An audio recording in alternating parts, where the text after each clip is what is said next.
And the crazy part is there's these three boxes over here. What's weird that most businesses will do, myself included, for quite a while, is I would spend so much time in this box, which is trying to acquire new clients, new people. So we're doubling down on sales efforts, marketing efforts to get people interested in who we are so they understand us.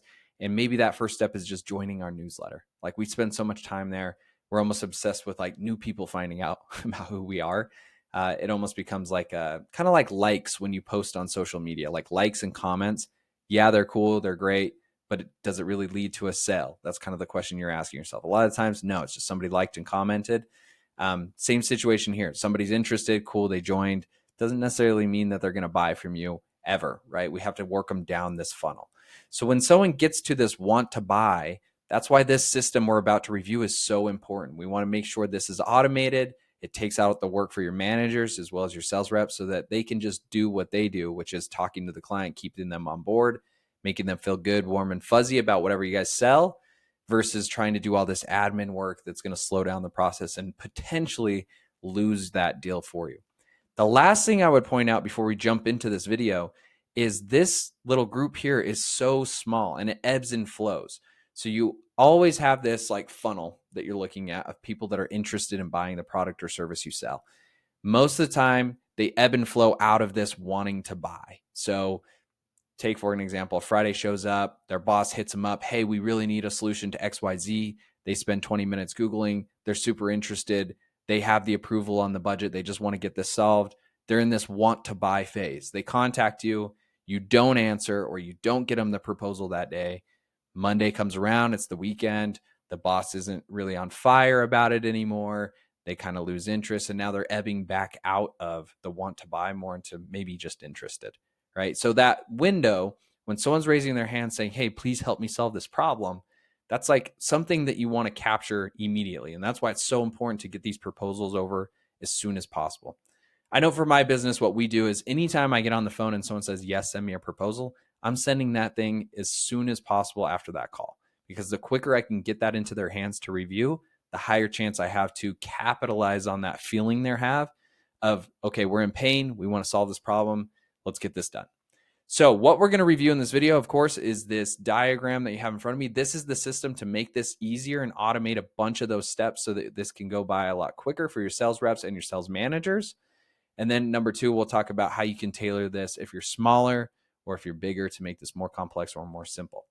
So what this video is about is this right here. This diagram is going to show what happens after someone asks for a proposal. So your team follows the same steps every time.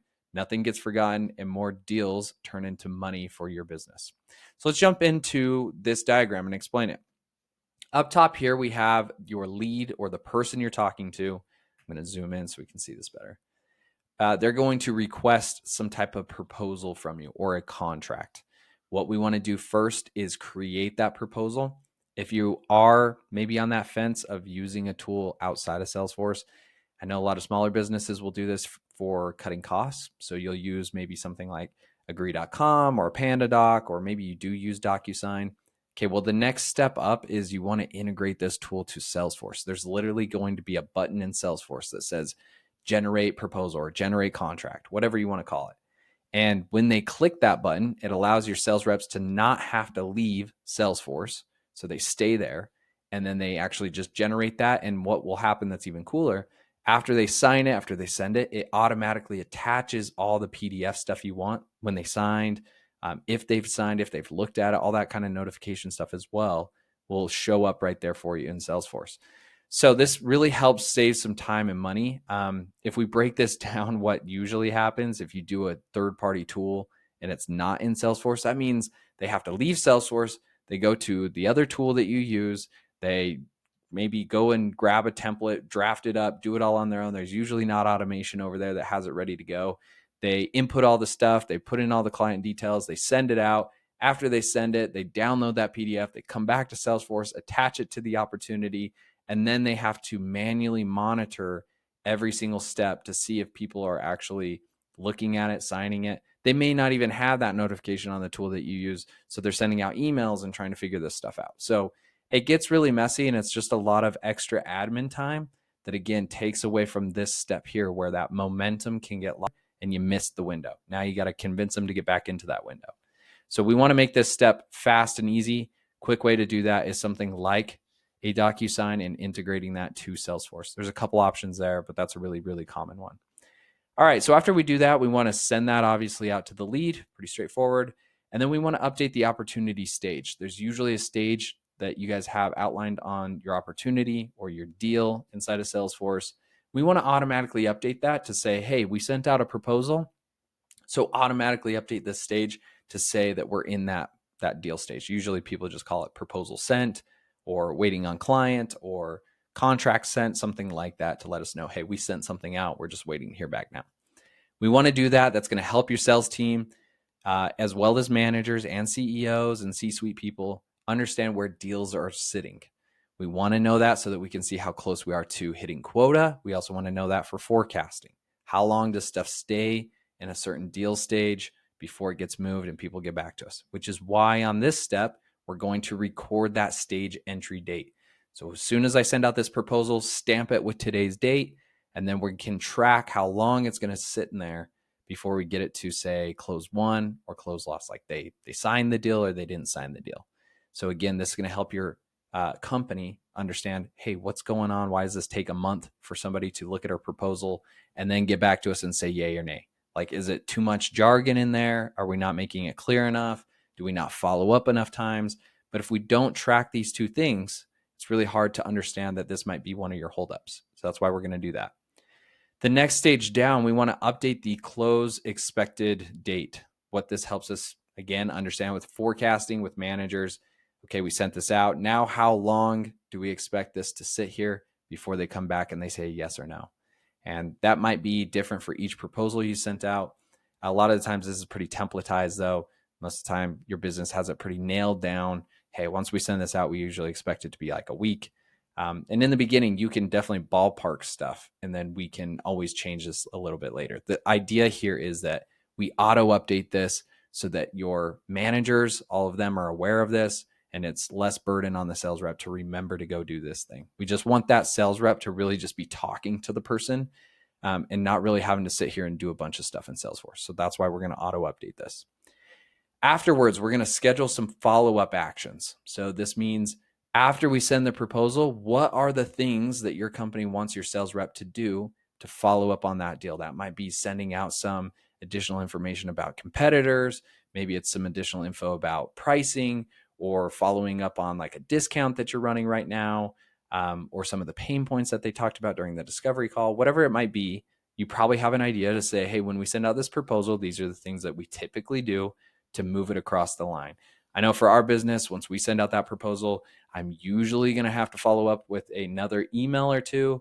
And we're also probably going to jump on another discovery call just to view everything with the stakeholders, make sure we're all aligned, we feel good about it, maybe go over some contract terms or some negotiation that happens here, right? So I know that without even trying to map it, just have done this enough times, there's definitely some things in here that I know I'm going to have to do that if I had to teach another person on my team, these are the things that we would likely have to do. That's what we want to automatically create. We'll attach those as what they call tasks inside of Salesforce to the opportunity, and then they get auto-generated to say, cool, you're in this part of the deal. Here's the things that you got to do next. As you grow your business, this is going to be very difficult to scale if you have new people that get hired and they have no idea what to do.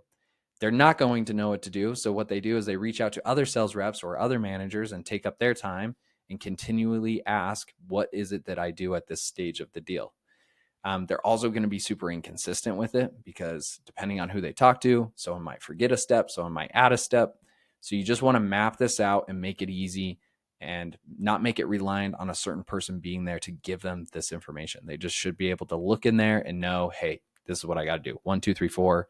Once I get that done, I'm good to move on to the next step. So we're going to create that for them. Actually, I have this in here twice. Apologize. Let me delete that. And the next one down is going to be delaying this for X amount of days. So after we do this and it's been sent out, like I said, with my own business, I know that it's typically 2-3 days that I usually like to give the person I talk to and the time they have to be able to speak with their managers or their C-suite team. Again, you probably have an idea for your business, how long that means for you. I would start off with a lower amount of days versus a higher amount of days, again, scrolling all the way up, there's only a certain amount of time we have in this buyer momentum. So I usually like to do this 2, maybe 3 days. 2 is usually where I start though. So if I send this out on a Monday, I'm definitely going to follow up on a Wednesday. That gives them 2 days to talk to whoever they got to talk to and come to some conclusions. People make decisions and feelings a lot faster than we think. There are times when they just don't get around to it, which is also why we want to follow up early. If they just haven't got around to it, we want to nudge them in the right direction so that they do follow up on it. X amount of days for your business, we're then going to check. Okay, has it been this many days? 1 day, 2 days, 7 days, whatever. If the answer is no, it's just going to loop back around. So this is actually going to come back up here to this question. So if it's a no, it'll come back until it does. So if it's only been 1 day and we got to wait 2, it's just going to end. Then it'll come back tomorrow, check it. Has it been 2 days? Yes. Okay, we're going to go ahead and move forward. If it's a yes, it's going to check for us here. Has the proposal been approved? If the proposal has been delivered, or other words, it's just been sent, nobody's opened it, nobody's looked at it, it's just hit their inbox and we know they got it, we want to send them some type of reminder email. Hey, we sent this to you. It's been a couple days. Just a notification here. Please review. If they've opened it, meaning they've read it, but they haven't gotten back to you, maybe this is where you talk with your manager team, your marketing team. What do we want to send to them as far as automated emails that might be a little bit better than a reminder? They've opened it, they've looked at it. Do we want to talk about certain pain points? Do we want to talk about certain pricing things that make us unique? Maybe that discount, like I mentioned, that we're running right now. There's probably going to be some value emails that you want to send to them as a better way than just saying, hey, why haven't you signed this? Like, it's usually a little bit better if you can add value to the customer in these steps versus trying to just get them to do the thing. And I know that from experience, kind of from just doing a lot of cold outbound stuff with my own business, right? Is whenever I reach out to somebody and they haven't signed or they haven't gotten back to me and I'm just following up, the chances are usually pretty slim that they get back to me. But if I follow up with something else, of something of value that I can provide to them or do something else for them, I have a much higher chance that they're going to get back to me and tell me yes or no on the deal. So that's what we want to do here. And then you're approved. So if they said yes, well, then instantaneously, what we should have here is some type of thank you or notification letting them know that, hey, we did see that you signed. We appreciate it. And now create some follow-up tasks again for your sales rep as well as your sales manager and customer service if they need to be involved as well. What happens now? They said yes. What do we have to do to onboard? What do we have to do to make this legit? What do we have to do to have a handoff call between maybe sales and the customer service team? What has to happen here? We want to outline those things again, just like we did above. And then same thing with rejected. This one should also be instantaneous. If they do reject it, they just say no. What we also want to probably check here at this point is deal size.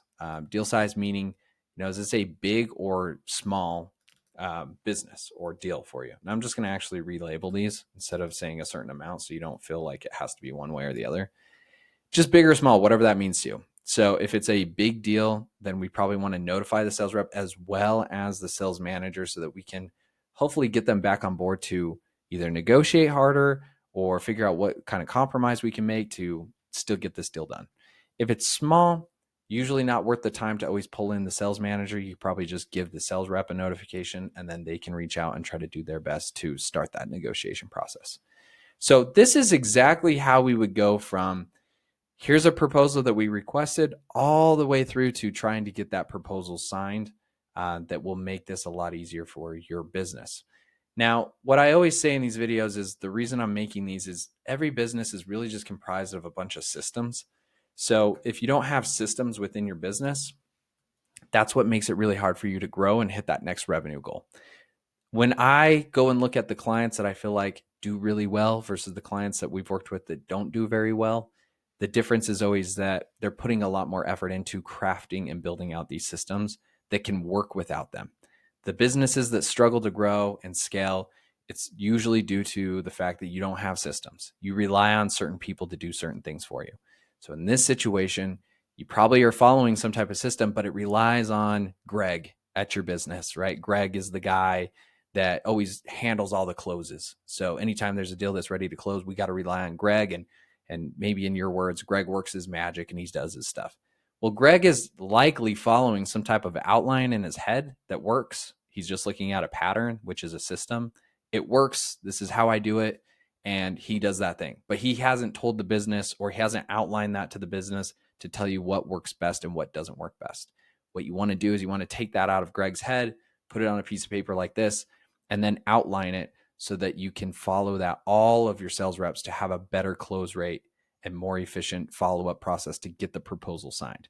So this system here is something I see happen very frequently with all businesses that I've outlined here for you to use as a foundation. You can, of course, always change this slightly depending on how big your business is and what you guys sell and how you want to go about things.